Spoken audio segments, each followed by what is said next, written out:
All right. Last week's game, I thought we did some positive things. I think we can play a lot better than we did, and we better this week because we're playing a much more talented football team as their ranking attests to. Got a long trip to get back there. That'll be a concern, and obviously playing a team like that at home is a concern, but we'll go back and do the best we can do.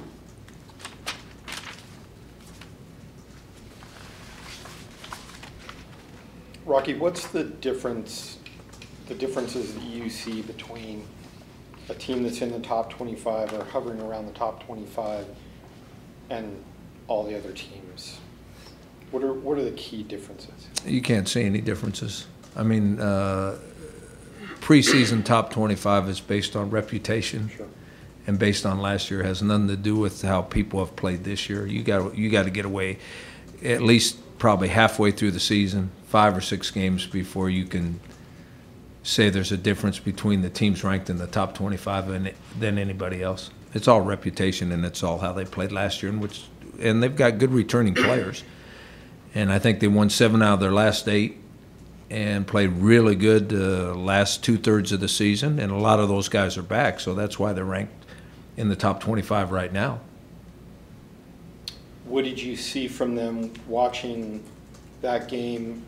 They lost guys on both offensive lines and defensive lines, seemed to be their biggest loss areas. How do you think they played in those? Oh, I thought they played very well, especially the second half of that game. First half of the game, they looked like a lot of teams do in the first game. On offense, their rhythm was a little off. On defense, they made some assignment errors. And then in the second half, they started playing to their athletic ability and to the experienced guys that they have that came back. So they looked like a really good football team in the second half.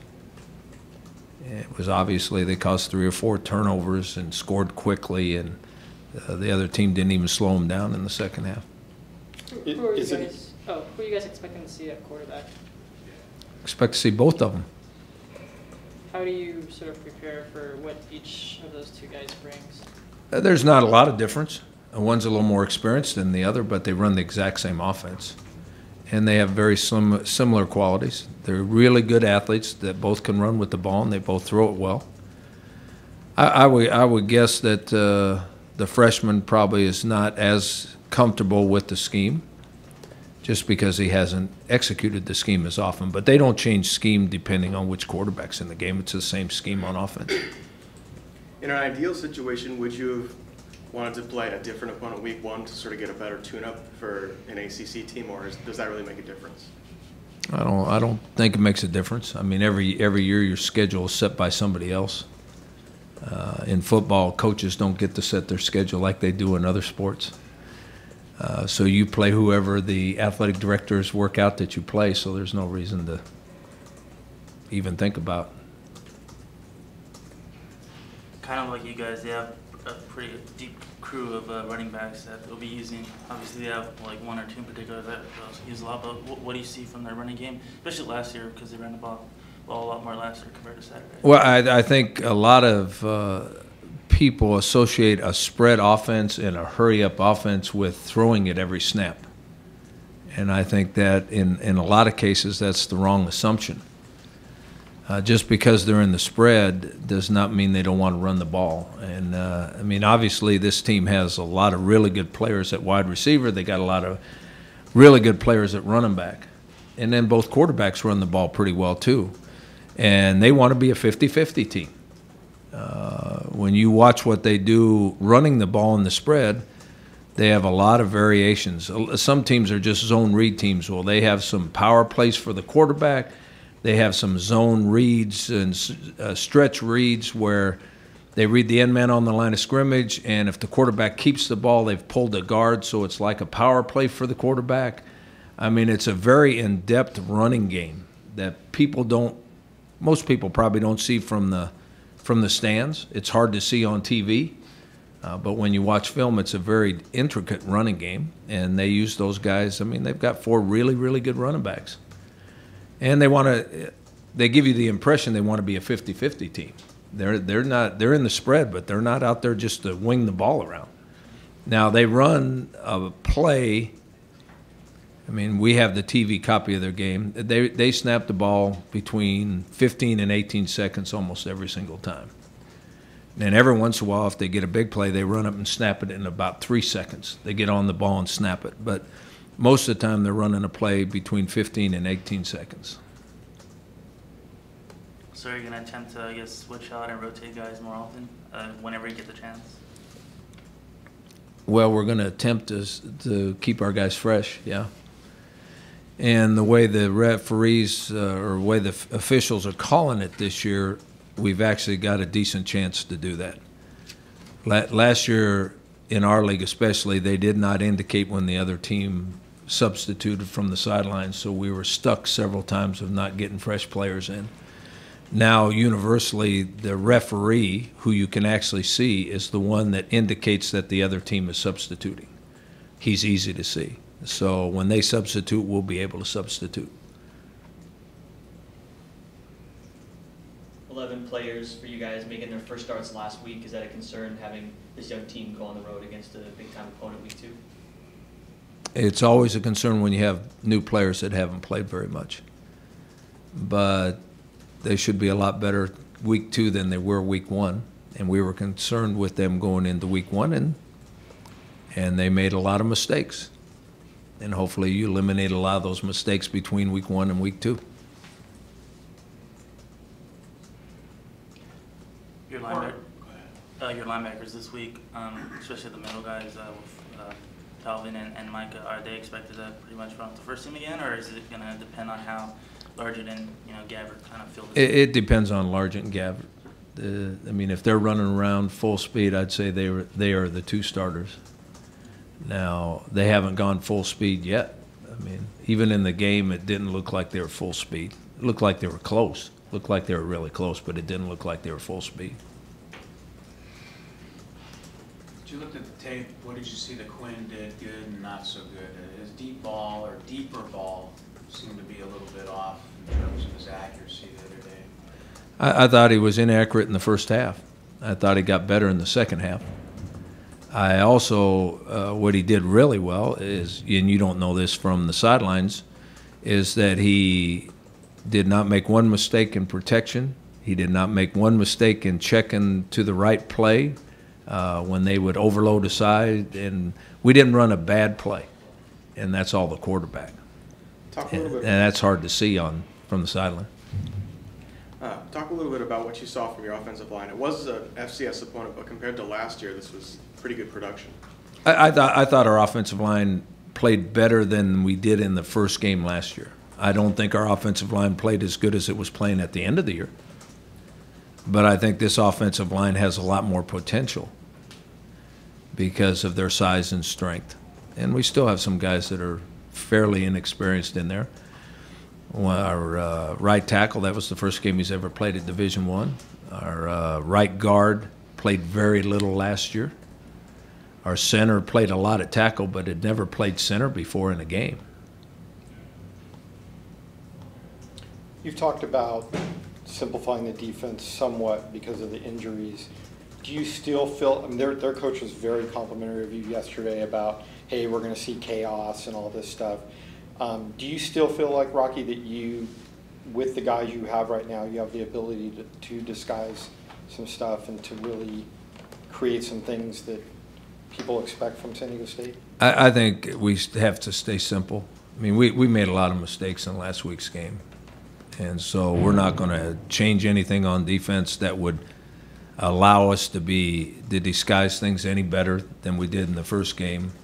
We're not near as multiple as we were last year with all those experienced guys. We don't do as many unorthodox things as we did last year. Now, I say that, and on defense, we're a lot different than most people. Even with it being simplified, yeah. So do you feel pretty confident about what you're able to do right now against a team like North Carolina? I'm more worried about our team than I am worried about them. I actually believed on defense we would play better Saturday than we did. And that was with a very simplified scheme. So obviously the scheme has to stay simple, and hopefully the players execute it better than they did last week. Because we're playing against a much better football team, a much more talented football team, a much bigger team, a much faster team, a team that jumps a lot higher, does things a whole lot better. So we better do things a whole lot better on defense, or we're in trouble. And you don't do that by changing anything. You try to make them more comfortable and more confident going into the second game, then they have a chance. Does it simply matter of just being out of position, not making the right reads and running to the right areas, picking up the wrong receivers, not taking on the right blocking assignments, defending? It was all of the above, I guess. It was a matter of a few assignment errors, not near as many assignment errors that maybe you would get with all those new guys. But it was a matter of standing and watching instead of reacting, which means they're unsure of themselves. So they weren't in the right places after the balls. They were in the right places before the ball snapped. But after the ball was snapped, they weren't in the right places because they didn't get there fast enough. And it's not because of athletic ability.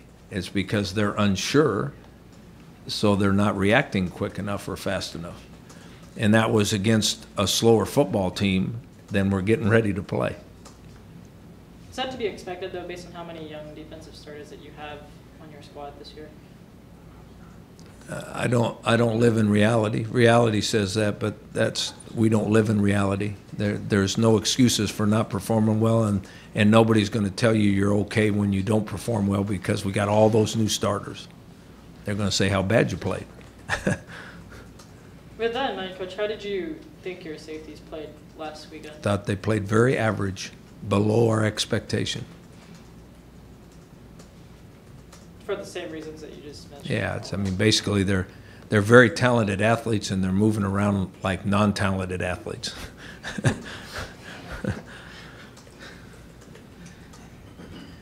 Because of the mental approach to it? Oh, I think they lacked confidence, and they weren't sure of what they were doing. And so that's easy to do in practice against scout teams because the scout team doesn't know what they're doing. But all of a sudden you get against a football team that actually knows what they're doing, and you look slow, and your reactions are slow. And the team we played last week is not near as fast or as athletic as the team we're getting ready to play. But now I say that, and a lot of players in the past that I've been around, I've heard other coaches say this, so it's not my unique experience, but the biggest difference made with all inexperienced players is between game 1 and game 2. Because all of a sudden they've been put at game speed, and they feel a lot more confident in the second game. Now we're back to exhibition games. What we need is 1 or 2 exhibition games before the season starts. But having said that, I mean, you got away with it against Yes. Northern Arizona. Yes. Which maybe speaks to that first game being important. Well, no, but against Northern Arizona rather than your first game being against USC. Yeah, I don't ever think about it that way though, because I have no control over the schedule, so I don't ever think about it that way. Whoever they put up there, we play. And if we had played North Carolina the first week, I would expect them to play better than they did. You did not go for it on 4th down once on Saturday.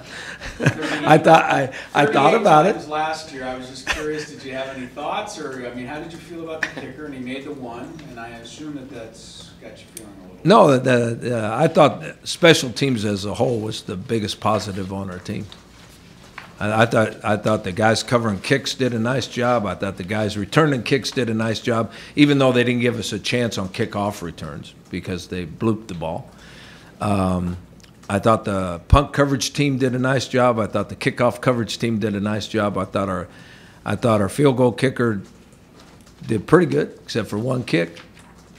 I thought our punter was a little inconsistent. Our kickoff guy was a little inconsistent. But overall, that was the best part of our game. Do you see a different trajectory with Hageman's kicks so far? A trajectory that you like? Yes, I think the ball gets up a lot higher quicker, if that's what you're asking. Yeah. Yeah. Mhm. I would leave tomorrow, so this has nothing to do with me. I'm curious, though, you're thinking about playing a game on the East Coast. I know that when Brady was here, the team would normally leave on a Thursday for a game on the East Coast, or leaving Friday morning. Do you think a lot about that? And I mean, in terms of scheduling and playing there, and getting acclimated to the East Coast time, or you leaving Friday because the game is so late Saturday night? I'm just curious what your thought process was. My personal belief, and I try to get our team to believe the same thing, is none of that matters. Not anything outside of the game matters. Guess what? When I was in high school, the bus broke down, and we got to the game 5 minutes late, so we didn't have any warm-ups. Guess what? Nobody cared, and we won the game. And then I've been on time and spent extra time practicing and relaxing and resting and got our wheels blown off. None of that matters. The only thing it doesn't matter who you're playing either. None of that matters. The only thing is how you perform when the kickoff starts. That's the only thing that matters.